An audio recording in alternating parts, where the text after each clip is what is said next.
ওই আমি সান্ডা খাই মুরগির আন্ডা। ইচ্ছিরে লাগছে বহুত ঠান্ডা।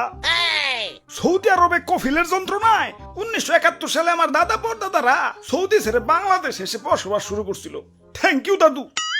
দাদা যদি সৌদি না ছাড়তো এতদিনে তো কফিলের ছেলেবেলের পেটে চলে যাইতাম। সবুজ শ্যাবল বাংলাদেশে খুব রিল্যাক্সে আছি। না আছে কফিলের যন্ত্রণা, না আছে মরুভূমির যন্ত্রণা। কি আনন্দ আকাশে বাতাসে।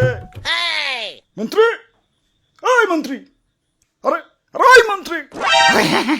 জি জি হুজুর। সারাদিন টিকটক দেখ লইব, রাত সবার কাম করবো কেঠা? তোমার জেঠা। আরে হুজুর দেখেন না, নেট দুনিয়া তো পুরাই ঠান্ডাময়। আপনি তো পুরাই ভাইরাল হয়ে গেছেন। নেটে ঢুকলেই খালি আপনার ছবি।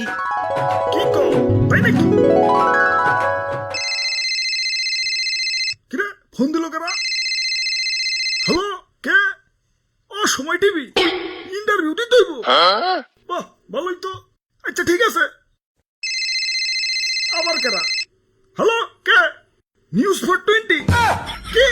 আপনার চ্যানেলও ইন্টারভিউ দিতে হইব? আচ্ছা আচ্ছা ঠিক আছে। হ্যালো, না না না, ইন্টারভিউ দিতে পারব না, ব্যস্ত আছি। ফোনের উপরে ফোন আইতেছে। ধুর, ভাইরাল হয়ে যন্ত্রণায় আছি। ফোনের পর ফোন।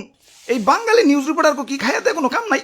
কেউ ভাইরাল হইলি হয়, ওরে নিয়ে নিউজ বানাইতে বানাইতে জগা খিচুড়ি বানাই দেয়। মানুষে পাত দিয়েও সারা পারে না, ওইটাও নিউজ হয়ে যায়। বাবাই খালি নিউজ রিপোর্টাররা না, ইউটিউবাররাও। তাই ভাইরাল হয়ে ভালোই লাগতাছে। নিজের পুরো মেগাস্টার ফিল হইতাছে। সাকিব খান রে ফোন দিয়ে ক বরবাদ টুতে যেন আমারে রাখে। আরে হুজুর, খবর কিছু রাখেন।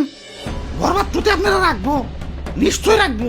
তো এই অ্যাক্টর হিসেবে না, খাবার টেবিলের খাবার হিসেবে। কি কও তুমি? হ্যাঁ, দেশে ঠান্ডা ভাইরাল হওয়ার পর থেকে দেশের পাবলিকরাও আমাকে ধরে ধরে খাওয়া শুরু করছে। অনেকে তো ঠান্ডা ভেবে বেচারা ঘুষাবেও ছাড় দিতেছে না, ঘুষাবো খাইতেছে। কও কি সৌদির কফিল কি বাংলাদেশে বললো নাকি? হুজুর এই মাত্র খবর পাইলাম, সুলতান ডাইনে ঠান্ডা বিরিয়ানি চালু করছে।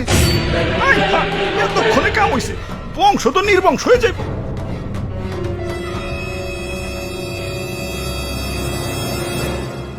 না, অনেক হয়েছে আর না। এর একটা ভিত করুনি লাগবো। মন্ত্রী, আমার সৈন্যদের প্রস্তুত করো। যা যা আছে সব কিছু নিয়ে এয়ারপোর্টে হাজির হও। দেশ ছেড়ে পলাই তুইব। গুসাপ, তোমরাও চলো। যে দেশে ইন্টারনেট নাই ওই দেশে যাবো।